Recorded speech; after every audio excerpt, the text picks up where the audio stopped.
अलमारी की सबसे ऊपर वाली शेल्फ खींची तो धूल की पतली परत उड़ी और एक पीला रुमाल दिखा। रुमाल खोला, अंदर पुराना कैसेट। कवर पर कोई लेबल नहीं, बस किनारे पर पेंसिल की हल्की खरोंच। प्ले बटन दबाया तो धीमी फुसफुसाहट सुनाई दी। धरोहर मार्ग, पहला दीप, जहाँ तीन जल एक हों। तीन जल, त्रिवेणी। दिल जैसे एक पल को थम गया। नाना जी इतिहास पढ़ाते थे मगर ये आवाज़ उनकी नहीं थी। केस में दबा एक सूखा पत्ता भी मिला। पत्ते की नसों पर पेंसिल से बना छोटा सा चिन्ह, तीन बिंदु, एक सीधी रेखा। फोटो वैदेही को भेज दी। जवाब आया, जवाब से शुरुआत मत करो, सवाल से करो। तीन बिंदु, नदियाँ, रेखा, मर्यादा। लौ तभी राह दिखाती है जब लौ स्थिर रहे। पढ़ते पढ़ते एक बात साफ हुई, संकेत को तोड़कर नहीं, समझकर चलना है। कौन सा सवाल? क्या खोज रहा हूँ? कोई छिपी हुई वस्तु, या वो विवेक जो भीतर जले तो बाहर का रास्ता अपने आप दिखने लगे? मन उलझा तो कैसे उल्टा चलाया। बहुत धीमे शब्द उभरे। दीप, पूछो प्रभात में, यानी सुबह संगम पर प्रश्न करना है, तभी पहला दीप जलेगा। कमरे में हल्की ठंडक थी।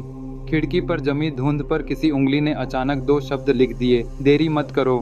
दरवाजा बंद, कमरे में कोई नहीं, फिर भी शब्द कुछ क्षण चमकते रहे, जैसे सिर्फ मेरे लिए छोड़ा गया इशारा हो।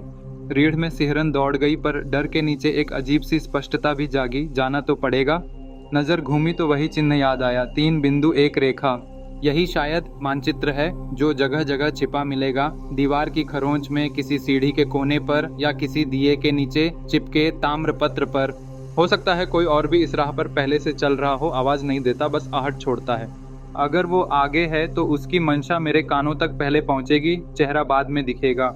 वैदेही का दूसरा नोट आया, संकेतों की मर्यादा मत तोड़ना। मर्यादा टूटी तो दीप डगमगाएगा, और डगमगाती लौ रास्ता नहीं दिखाती।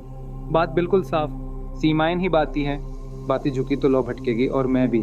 तय कर लिया, प्रभात में त्रिवेणी। पहला प्रश्न वहीं, पहला दीप वहीं।